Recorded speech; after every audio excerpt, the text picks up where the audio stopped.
Hello, friends. This is Pastor Steve again, and this is week 2 of the geography and history that shaped the biblical narrative. And we're going to focus more on sort of a timeline, get a sense of sort of the time not only within the Old Testament and the New Testament, but set it in the context of the timeline of empires that happened around the time of Israel and had influence, especially upon the United Kingdom and the story of the Bible that's in the New Testament and the Old Testament. So we're going to look at sort of the timeline and get a sense and a feel for that. So we have our first slide, and about 1750, Abraham came on the scene. Well, we're not quite sure about the date because we don't have his birth certificate. So the dating is always something of a guess. But we can locate Abraham within a more narrow frame of reference. And so it happened sometime around the early part of that millennium. And we've got Abraham at about 1750, give or take a few hundred years or whatever. We are more sure about the timeline when it comes to the kingdom of Saul, David, and Solomon. That we can place pretty close within about 1020 to 922 BC. So more precise about that. One thing I want to point out is that looking at the year 1020, Israel as a nation was able to form because of some conditions that were happening outside of Israel. And that is the 21st dynasty of Egypt emerged after a time of chaos. And during those years, just before the United Kingdom, the Pharaoh in Egypt was consolidating his power and kind of bringing things back into order. So there's kind of a power vacuum there.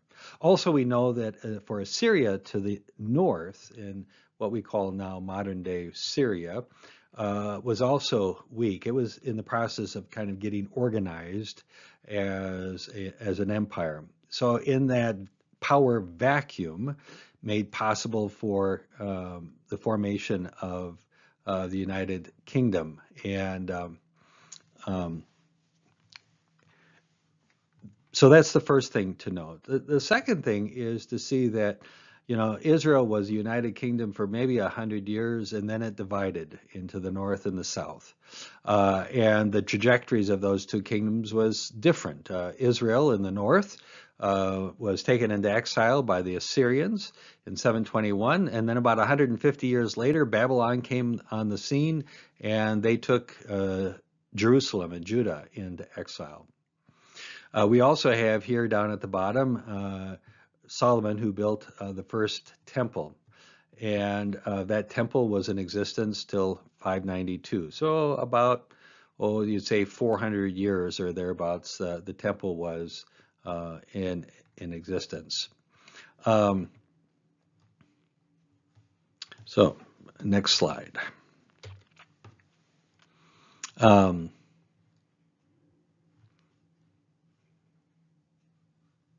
Let's see. I'm going to go. There we go. Next slide. There we go. The next slide sort of picks up where we left off, and that is the Babylonian exile in 592. That's when Babylon came on the scene and took the southern kingdom of Jerusalem and Judah back into Babylon what we would call Baghdad nowadays. That exile was short-lived, maybe about 50, 60 years. And and Babylon was not a kingdom that lasted a long time. Persia came on the scene, which we would think now as Iran. Darius of Persia, or Cyrus of Persia, I should say, defeated the Babylonians, and their notion of governance was to return people to their home countries and seek their allegiance that way by sort of being a benevolent dictator. And so Persia was kind of the dominant party for about 200 years. And then you got Alexander, and that's the Greeks. If you remember Alexander the Great, a general that did most of his work within about a 10 or 12 year time span. conquered armies throughout the Middle East, all the way over into India, down into Egypt, died at a young age, and his kingdom, or his territory, empire, was divided up amongst the generals and actually one son. So Ptolemy was in Egypt, and he took over the area of Egypt leading up to the Israel. Seleucus, I think was the other general's name. He took over the area of Syria, and they were known as the Seleucids. So Judah, or Jerusalem, would lie between these two kind of partitions of the Greek Empire, and we'll talk about what happened to them. You'll also see, if you look on our timeline, that when Persia returned Israel or Judah back to Jerusalem, the temple was built again and the walls were reestablished. This is the time of Ezra and Nehemiah. And the temple existed for about, actually close to 500 years and endured. But again, if you look at the top of the sort of the progression of empires, after the Seleucids, there was an event in 160 that was kind of particularly egregious, and that is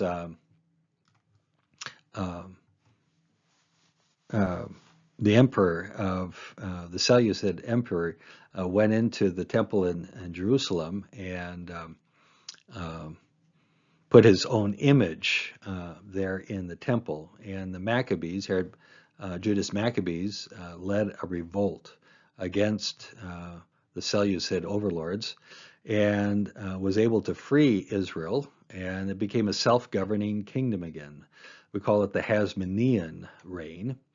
And Herod the Great was one of the offspring of Judas Maccabeus, down a few generations.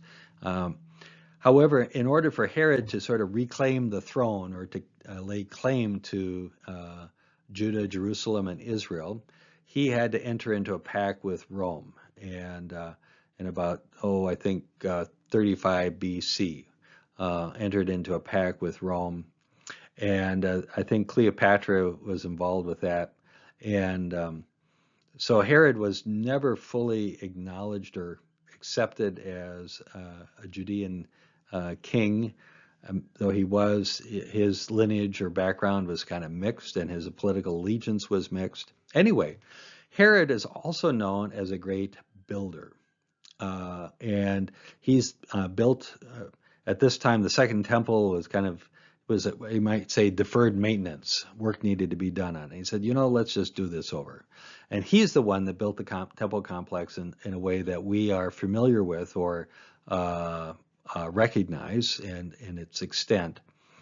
But notice that the Third Temple, from about 20 BC, I think it was done about 20 AD, and it was then destroyed. It's behind my picture here on the inset. In 72 AD, the temple was destroyed. Actually, it was 70 AD, and the temple was destroyed again.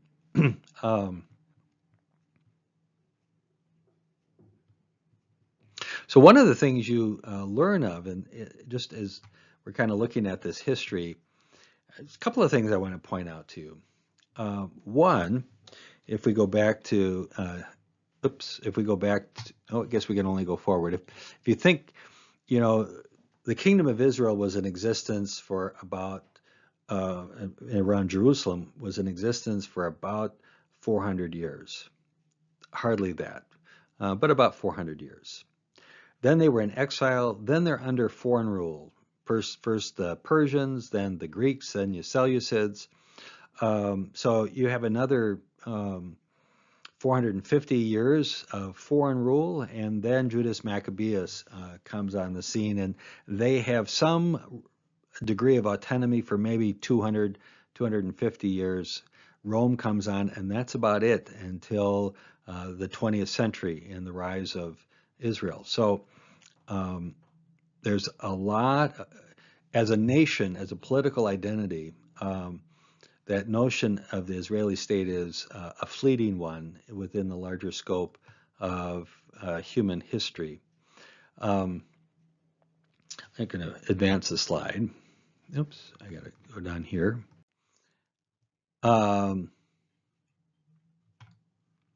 Let's see now. I'm going to just...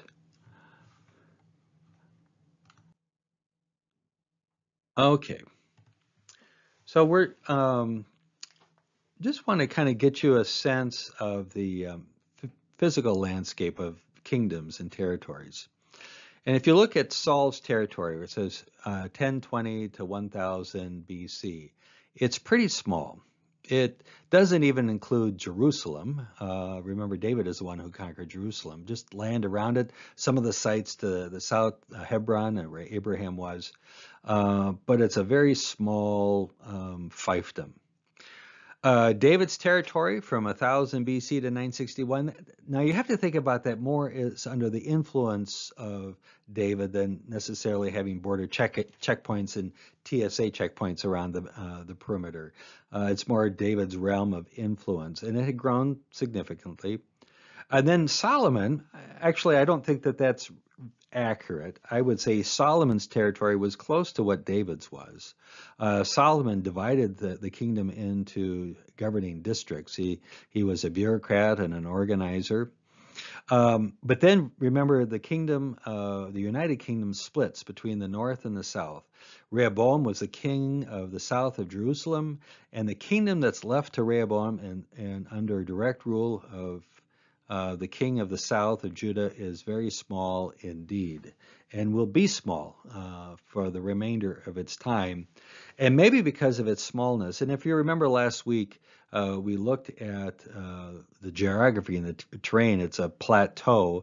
It is a forbidding place where there's not much value. It's just a lot of rocks and scattered wells. So they could be left alone for the most part.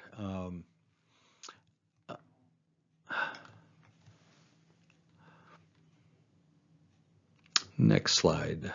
Oops. Okay. Now I want you to compare the size of the kingdom of Israel with the empires that surrounded it. Assyria was the dominant power before and after, but as we talked about, during the time of Saul, David, and Solomon, they were weak. They were having infighting. So the Assyrian kingdom is large, and then the Babylonian that followed them is large, pretty much gobbling up the same territory. So compared to the kingdoms, you know, Israel really never had a chance. And it's not simply because, you know, these kingdoms that are apart from it, but also internally, both Syria or Judah, kingdom of Judah to the south and the kingdom of Israel to the north are always sort of divided by internal conflict over succession. Okay, we're on to the next slide, and I don't want you to focus on the details. It's to sort of get the big picture here as sort of something of the instability of the political climate within Israel. You see at the very top, you get those little boxes. That is the time of the judges. And it was a time of sort of an informal organization around the tribes of Israel. Out of that, there emerged a desire to become more like the kingdoms or the nations around them. And there is actually somewhat of a debate or an argument that's reflected in 1 Samuel about whether that is a wise thing to do. Samuel actually said, it was one of the last prophets, he said, you know, or the first of the prophets, I should say, he said, you know, okay, you can have a king, but then watch out for taxation without representation. Watch out for conscription for work and for war. It will not always go well with you. He said, nope, we want to be like our neighbors. And so we have the formation of a united kingdom of Saul, and then David succeeds him, and then Solomon, which is David's son. But it's a united kingdom for only about 100 years, if that. And then it breaks into two. Judah to the south with Jerusalem, and then Israel to the north. You can see that Judah lasts longer as a kingdom. Israel falls to the Assyrians in 721. But in the days, Israel would have been seen as the more prosperous of the two countries. They had the farmland to the far north. They had sort of the iron. They had the wealth. Judah was just some shepherds and small hamlets around the Temple of Jerusalem. So power, strength-wise, Israel seemed to hold all the cards. But maybe because of that, Israel was the more enticing country to seek tribute and gain from, whereas Judah to the south was kind of off in a corner. If you remember the map, the plateau of the Judean plateau had Israel to the north, and there was some of that to the north that was spared. Judah was spared to the south because nobody wanted it. But the other thing to note is that kind of the instability even of Judah and Israel. Judah to the left, you've got the check marks where the writer of First and Second Kings gave a favorable report on that particular emperor or king, but the X's either mark an assassination or a rejection by the people. To the right, in the kingdom of Israel, those daggers represent assassinations. That's kind of how they did succession. You didn't vote and bring somebody new in. You just simply got rid of the old and a new family would arrive. So you can see there is a lot of conflict between the two. If you look to Ahab in the north at about 869, that's when Assyria is on the ascendancy. They come down and invade Syria and almost take it over, but there gets to be kind of conflict within, and so Ahab, actually I should say that's Ahaz farther south in the time of Isaiah. What I want to say about Ahab is that Ahab married Jezebel, and she was from Tyre to the north of Phoenician, and it got to be a time in which there was a lot of interest in the cult of Baal and in other gods. Yahweh, the God of the Old Testament, didn't seem that particularly effective nor attractive. Some sociologists and say, maybe there were only about 10% of the people who worshipped Yahweh. It was a very small group, and it's sort of amazing that the story of Israel continued even so. We're going to move on. Okay, just a moment. Okay, we're going to pick up the story now again. The southern kingdom of Judah is taken into exile by the Babylons. The temple is destroyed. What I want you to see here and take notice is sort of the global succession of powers over the 600 years between Babylon and the time of Jesus. But also to see the time where Israel was able to exercise self-rule. That's that blue area under the Maccabees and King Herod. The time in between was under the Persians, and then Alexander the Great, and then General Ptolemy and his children, and then the Seleucids. And during this time, the Second Temple was built, but it was a shadow of its former self. There's a passage, I think, I think it was Ezra and Nehemiah, where when the temple was built, the old men wept because it was just a shadow of its former self. After about 400 years, 500 years actually, there was a deferred maintenance on it, and Herod just simply, along with the chief priests, decided to tear down the temple and build a new version. And that's the temple that we know and see in the New Testament.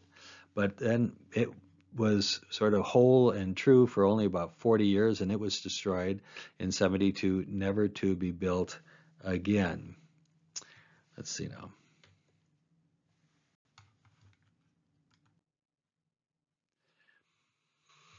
One of the things I want to draw your attention to is that there are actually in the Old Testament sort of three exiles. The first actually is when Joseph goes down to Egypt. Jacob and his family make their way down, and they find themselves captured in slavery to the Pharaoh as indentured workers, serfs, for about 200 or 300 years. Moses really brings them back to the Promised Land. And then many years later, there are a succession of exiles. There is the exile in 7021, and that was to the Assyrians in the north. That was the kingdom of Nineveh, as you can see there. Um, and when the Assyrians to the north take the Israelites away, we never hear of them again. Talk about the lost tribes of Israel. That's when Assyria came in, and they were very good, as what we might say is ethnic cleansing.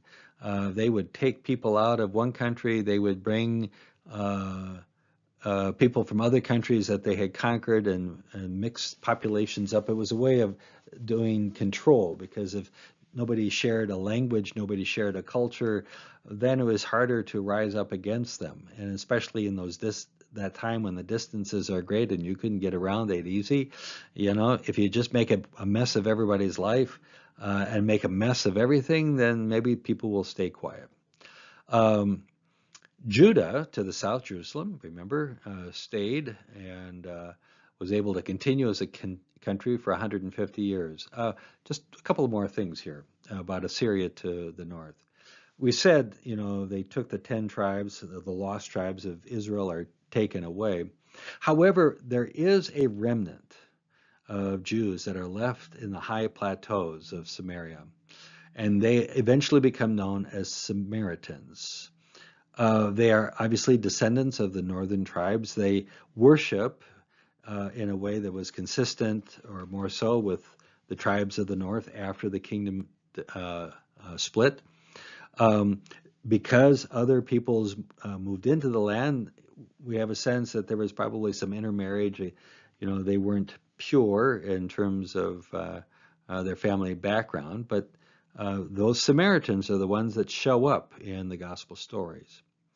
And then there's a second exile, and actually it's a link of two that happened in 597 and 587 BC, and that is when Babylon comes and they defeat and they destroy the temple and Jerusalem, and they take people into slavery, or into exile, I should say, in Babylon. It will be Isaiah, second Isaiah, chapters 40 to 55, who seeks to give the imagination for those people in exile that it is worthy to return back to Jerusalem. We have a sense of what happened is that when Israel, the people, you might say the educated class, business folk that were taken into exile into Babylon, essentially got comfortable there. They established homes and residences and businesses and a way of life in Babylon. And they weren't sure they wanted to go back to a godforsaken no place like whatever Judah was in those days.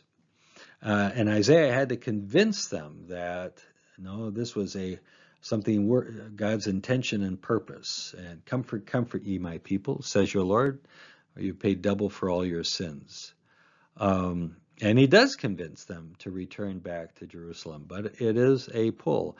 Not everybody goes back, because one of the largest communities of Jews continued to live in Babylon. In fact, a strong remnant all the way to the time of Saddam Hussein. It was only when the Americans came in and Saddam Hussein was overthrown and everything became much more sectarian that the Jews that were left in Babylon or Baghdad were forced to emigrate and leave.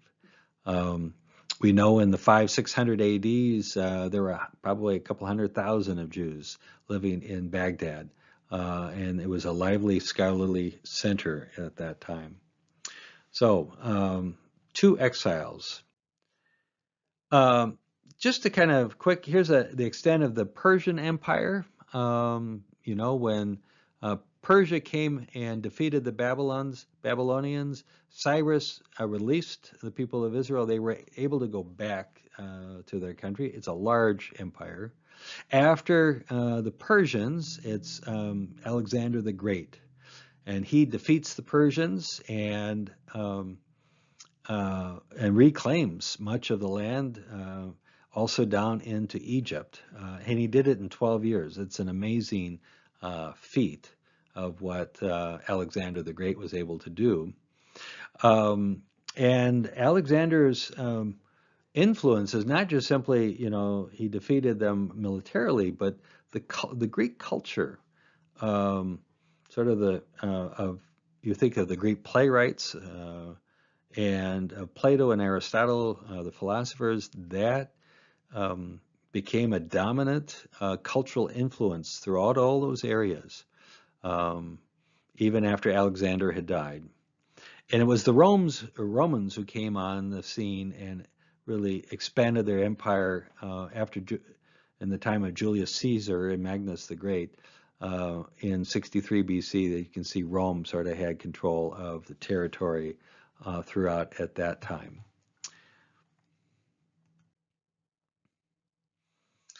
When Alexander the Great died in 323 or 32 BC, no, 323 BC, got to go the other direction, his domain was divided up by his generals after a bloody war of succession. General Ptolemy was there to the south in the land of Egypt and North Africa, including the Holy Lands.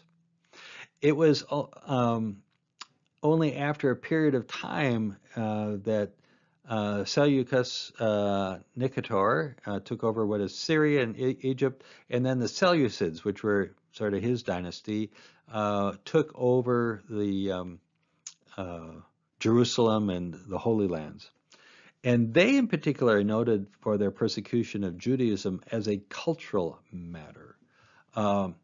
It was Antiochus Epiphanes, who was the king of Syria, that captured Jerusalem in 167 BC, desecrated the temple by offering a sacrifice of pig on the altar to Zeus, called the Abomination of Desolation.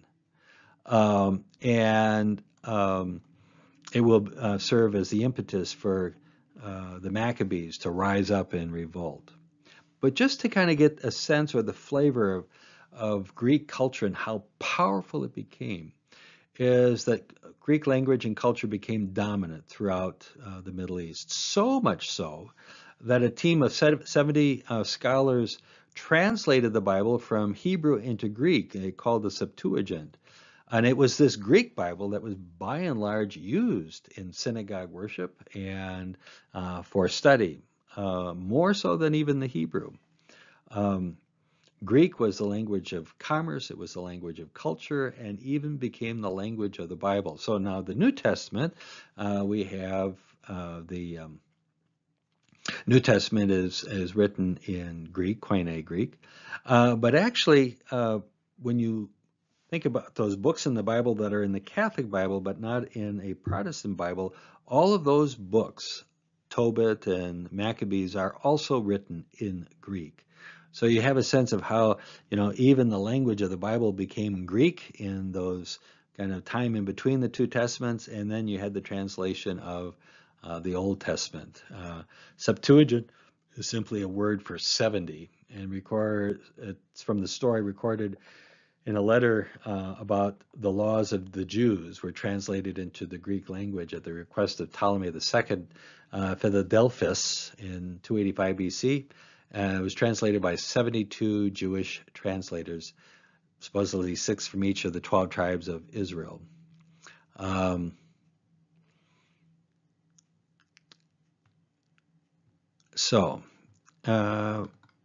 That is there. Let's see what we have left.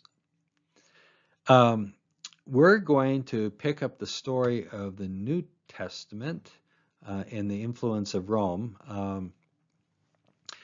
And Rome is more of a political influence than a cultural one. Herod the Great dies in 4 BC, but the temple still needs to be finished. After Herod, his kingdom is divided into smaller governing units, I think ruled by 3 of his sons. One of the areas becomes ruled by Pilate. Again, I want you to look at the bottom. The temple is destroyed in 592 BC. It is rebuilt, rededicated, taken apart, rebuilt, and then behind my picture there, the inset on the bottom, the temple is destroyed again in 70 AD. We're going to pick up the story of kind of this story of the Holy Lands from the time of Jesus going forward, but we're going to do that next week.